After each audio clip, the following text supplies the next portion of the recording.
Coach Curtis, it's great to see you out here at Westwood now as the head coach. And as we were talking a few minutes ago, boy, it's a whole lot of difference from being an offensive coordinator and running the entire program. Talk a little bit about some of the things that maybe you didn't anticipate that go beyond just coaching the kids on the field when you're the head coach. Well, I think the first thing is, I've chosen to hire coordinators, and as a former offensive coordinator, Matt Quinn's my OC, and James Reynolds my DC, and it's practice is the most different for me because I'm not actively engaged in a position, and I'm more worried about schedule and trying to watch the guys holistically. But it's hard not to chime in every now and then and say, "Hey, Coach Quinn, why don't you won't we run this?" But I'm trying to let him do his job and just have a good time being a part of the organization and trying to be somebody that the kids and players can look up to. Obviously, this program has had a lot of success over the last few years since its inception about 4 years ago. Talk a little bit about what you learned during the spring as far as the kids' attitude and expectations to win. Well, Coach Summers and his staff, I've told everybody it's so much easier to come into a situation that the kids in the program already expects to win.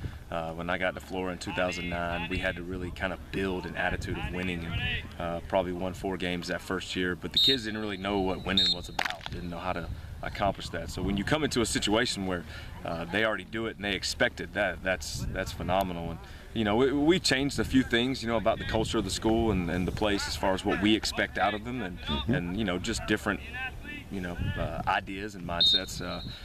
But certainly the success here is welcome because we expect to hopefully keep it going and just like everybody in the Westwood community wants, hopefully take it to a different level. Who are some guys that jumped out at you in the spring, just as far as obviously guys that you'll be leaning on here in 2016 football-wise? Well, I'm gonna tell you what, Darius McCaskill is that kid is a football player, and he led the Midlands in tackles last year, this area. And he just has a knack for making plays. He doesn't always look like he's the biggest, most intimidating player, but he's all over the place and has a real nose for the football. Rudy Mitchell is explosive, he's strong, he plays much bigger than his size. He is a phenomenal football player, he's a leader, he has grit. Ryan Hiller is an offensive lineman with just a ton of integrity. He's a leader. The whole offense responds to him when he talks, and we've had some other guys step up, like Kayshawn Mitchell and Amari Barno and guys like that that are really coming through for us and being leaders as seniors. Passing league so far, I don't know how much stock you put in that. Different coaches have different philosophies, obviously, but what have you seen, good, bad, or otherwise, as far as you're so far in 7-on-7? Well, we've had some really good days. We competed our brains out at USC and did really well, and I think we were a couple points away from having a record enough to make that tournament. But every game we were competitive. Every game we've been competitive. We've had our ups and downs. I think we've been phenomenal on defense, especially in the red zone. We have 2 new quarterbacks battling it out, though, and I think that's the biggest thing, is that we've got guys who are just in a situation where in fact, most of our guys on offense, Ryan and Rudy, are the only 2 that are returning starters on offense. So the entire offense is basically new with the exception of those 2 guys, and I think they're just learning how to be the guys, learning how to be players. And there's been plenty of games we've won where our defense has bailed us out and kept the game really low scoring. So we're going to rely on that, and I take. You're right. The 7-on-7, if you're going to throw it 60 times a game, that's probably you need to put a lot of stock in it. But we're going to be a balanced team, and we'd be dumb not to hand the ball to Mitchell and run behind our offensive line and those types of things. So balance is what we hope to achieve.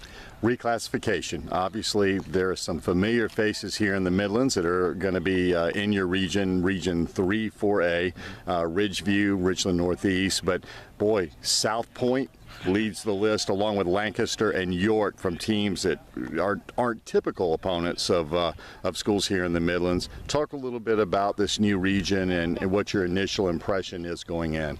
Well, I know that everybody asks, well, how good are y'all going to be? And I said, listen, I think we're going to be really good. I said, but that doesn't mean we can't be 6-4, 7-3 and be a really good football team with our schedule. We got Dutch Fork and West Side and Blythewood out of conference, and so when you pair that with the region that we're going into, and I'm really glad that a couple years ago I had a chance to play Lancaster and South Point in the playoffs of Florida, and I know how well coached they are, and I know how well they execute and the kind of athletes they have. So absolutely, top to bottom, my hat's off to those coaches at R&E. They've really turned it back around there, and they've got that place headed in the right direction. And Coach Parks over at Ridgeview is doing a heck of a job too. So all of us probably feel the same way, that we better show up for 5 straight weeks or you're going to get beat. Congratulations again on getting the job, although I know you're fully settled in now, and we look forward to seeing you every week out here. I'll let you go out there and coach them up, Coach. Thanks, man. Appreciate it.